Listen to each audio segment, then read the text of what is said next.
¿Qué tal, Rodolfo? Me da mucho gusto saludarte a ti y a tu auditorio. Buenos días. Igualmente, Marielena Morera. Pues triste, ¿no? Lo que pues había, pues que digamos, pronosticado. Estos cuerpos de seguridad finalmente están violando los derechos humanos porque no son las personas adecuadas para brindar la seguridad a los mexicanos. Así es, mira, las Fuerzas Armadas tienen un papel hoy protagonista completamente en el combate a la delincuencia, pese a que no tienen la formación necesaria.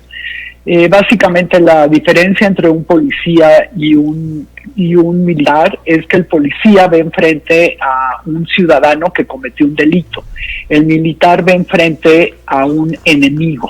Esa es básicamente la diferencia. Otra diferencia importante es que el policía tiene que pensar y tomar decisiones cuando se enfrenta a alguien que cometió un delito, y sin embargo los militares pues no tienen una formación para pensar, sino para obedecer. Entonces a ellos, si les dan una orden o se las dejan de dar, es lo que terminan haciendo, y esto nos ha creado muchos problemas. Simplemente recordemos el caso dramático en Hidalgo, cuando la gente fue a robarse la gasolina de un ducto que estaba abierto y se bañaban en gasolina mientras los militares estaban viendo, y en lugar de evitar que la gente siguiera llegando y alejar a los que estaban ahí, se quedaron simplemente parados observando hasta que se prendió, y muchísima gente murió y muchísima gente quedó herida. Sí, porque los señores no tienen criterio para, y lo digo con mucho respeto, no tienen el criterio para actuar porque, como tú bien lo dices, fueron formados para atacar, ellos no fueron formados para prevenir.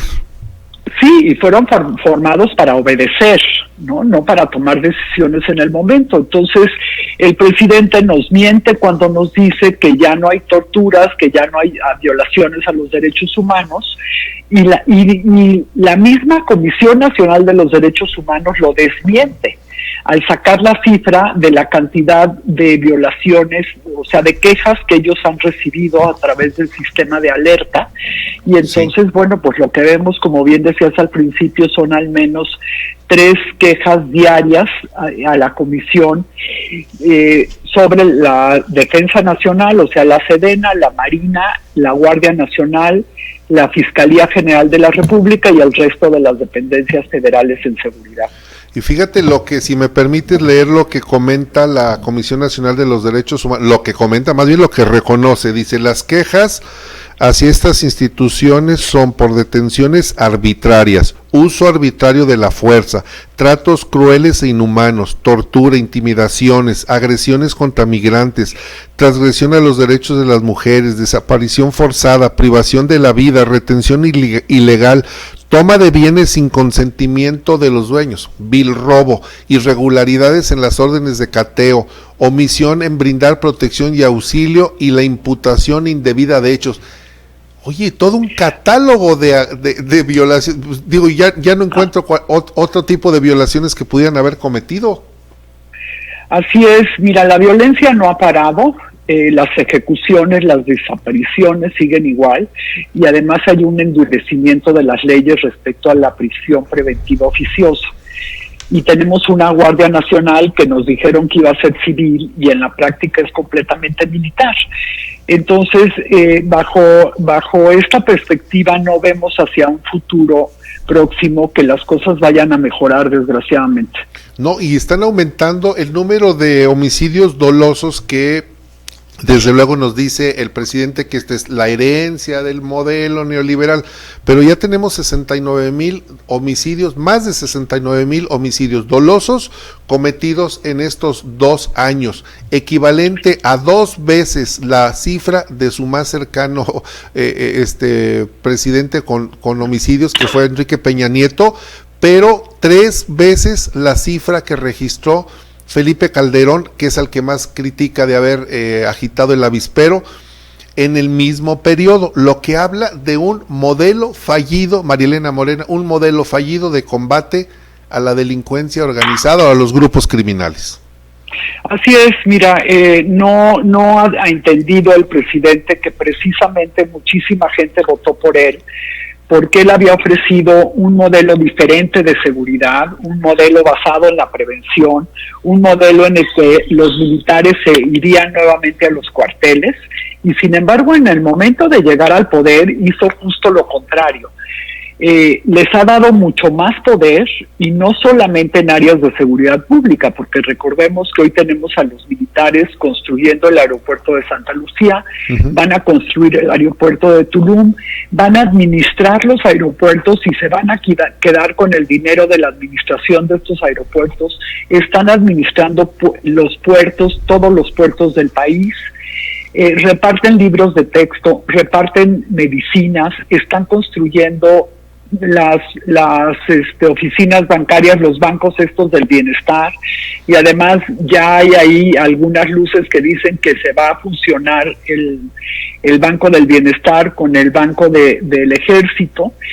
Entonces, lo que nos está sucediendo no solamente es la militarización del país, es que están dejando entrar al proyecto político a los militares, y esto es muy peligroso. No lo habíamos visto desde hace casi un siglo, ¿no? Cuando cambia el modelo de gobierno en México, y entonces con el presidente alemán nace el PRI, y hicieron precisamente un modelo de gobierno donde las Fuerzas Armadas tuvieran muchas prerrogativas, pero estuvieran alejadas del poder político. Hoy los tenemos en todas las áreas de seguridad, no solamente en las federales, tenemos muchos secretarios de seguridad pública en los estados y municipios que son de origen militar o de la Marina, y además los tenemos pues en otras áreas, ¿no? Simplemente el director del ISSSTE, el director administrativo del ISSSTE es un militar también. Sí. María Elena Morera, esto que me estás comentando es prende focos. Estamos introduciendo al ejército, a la política, cuando la vida le costó, por ejemplo, al presidente y luego presidente electo Álvaro Obregón, cuando precisamente cambia con Miguel Alemán, cuando se nombra a un civil para que los militares ya no tengan la tentación del poder bélico, del poder económico, mezclado con el poder político. Ahora lo estamos de nuevo mezclando, le estamos abriendo la puerta para que el día de mañana pueda ser un militar el que gobierne México. Así es, se está abriendo la puerta para que pueda ser un militar el que gobierne México, y también se está abriendo la puerta a tener gobiernos completamente autoritarios, porque pues hacia allá vamos, ¿no? Cuando alguien puede cambiar las leyes a su antojo, o puede decir que si tienes que elegir entre la ley y la justicia, no lo pienses y elige la justicia. Bueno, pues entonces estamos hablando ya de un régimen autoritario actualmente, y si seguimos por este camino, pues este régimen se va a consolidar. Porque cuando tú eliges qué es justo y qué es injusto, bueno, pues entonces ¿para qué queremos autoridades? Cada quien que elija lo que le conviene y lo que le parece justo. Claro. Entonces sí creo que estamos en un momento muy complicado del país.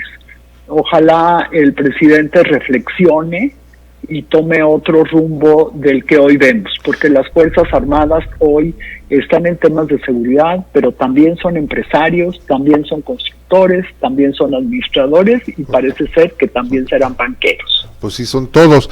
María Elena Morera, a ver, me surgen dos preguntas. Uno, ¿tú consideras, si quieres y puedes responder, la liberación, exoneración, usted disculpe, señor general Cienfuegos, obedece a esta presión que están ejerciendo los militares sobre la política de Andrés Manuel López Obrador? Mira, respecto a esto, primero te diría que no sabemos si el general Cienfuegos sea culpable o inocente. Las pruebas que mostraron en Estados Unidos, pues la verdad son completamente inverosímiles, poco creíbles que un secretario de Estado se esté comunicando por su BlackBerry con los narcos. Claro, ¿no? Sí. Entonces me parece completamente inverosímil. No sé si tendrán otras pruebas. Aquí lo que me parece importante es que se abrieran las pruebas, que se abra la investigación en México y que quede claro si hubo algo o si tuvo razones políticas allá. Porque recordemos que allá también las agencias de seguridad en Estados Unidos están todo el tiempo compitiendo por grandes recursos. Y en esta competencia de grandes recursos también cometen muchas arbitrariedades. Lo que sí quedó muy claro es que tanto allá como aquí la política está por encima de la justicia. Pero no podemos saber qué es lo que en realidad sucedió ahí, y a mí no me gustaría aventurarme a decir algo que no conozco. Bien, te hago otra pregunta, Marielena Morera, y también me dices si puedes, si quieres contestarla. Mucho se ha dicho que la administración por parte de los militares de los aeropuertos y de los puertos, pues son finalmente las aduanas del tráfico de la droga, y que va a suceder un poco lo que sucede en Cuba, lo que sucede en Venezuela, en donde los militares deciden qué entra y qué sale de lo que sea, incluida la droga. ¿Crees que esto nos pueda llegar a suceder? Porque finalmente los militares son seres humanos como cualquiera. La corrupción y la tentación no es tema de milicia, sino del ser humano.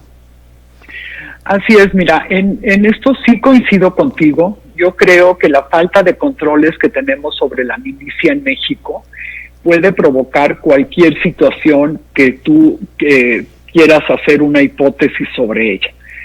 Porque cualquier ser humano que no tiene controles se puede atrever a todo. Sí. Y es lo que hemos visto en México con nuestras instituciones, no solo las de seguridad.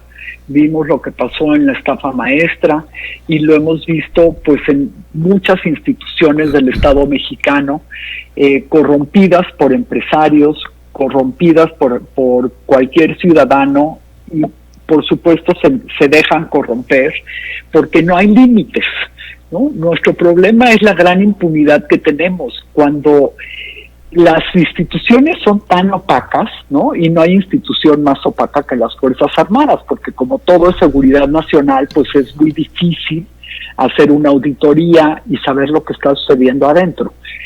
Pero al igual que con esto, con todo lo que sucede en el país, mientras no se pone un límite, pues cualquiera es capaz de cualquier cosa, y por supuesto estamos arriesgando a nuestra última fuerza, que son las Fuerzas Armadas, ¿no? Porque ya destruyeron Policía Federal, los gobernadores han sido unos irresponsables, en general, buenas policías a lo largo del tiempo, porque cada vez que cambia un gobernador o un presidente municipal las quieren volver a reinventar. Entonces lo último que tenemos es el ejército, y les están abriendo la puerta para una corrupción inmesurada. Por un lado, tienen un gran presupuesto para las Fuerzas Armadas, pero además tienen todos los presupuestos de lo que ya hablamos de construcción, por ejemplo. Pues sí, tienen como dicen el dicho, tienen la manga ancha en este gobierno. Pues lo único que esperamos es que en principio estas personas puedan, a través de reconocimiento que hace la Comisión Nacional de los Derechos Humanos desmintiendo al presidente, pueda llegarle un rayito de reflexión al presidente y llamarle a su gente y decirle: señores, creo que hay que tener un poco de razonamiento, hay que tener un poco de criterio para actuar en busca de la seguridad en México, y no solamente al culatazo como en la década de los 60, de los 70. Así es, mira, otra opción que tenemos ahorita, por supuesto, son las elecciones del año que entra, ¿no? Que ojalá pongan límites y contrapesos al poder que hoy tiene Morena. Entonces, pues me parece que todos tenemos que pensar muy bien qué vamos a hacer el año que entra con nuestros votos y a quién se los vamos a dar, porque los contrapesos son importantes en cualquier gobierno y este no tiene ninguno, y las Fuerzas Armadas, por supuesto, tampoco. Ahí está la clave en la elección del 2021. Marielena Morera, muchas gracias por tomarnos la llamada. Al contrario, muchas gracias a ti y un abrazo a todo tu auditorio.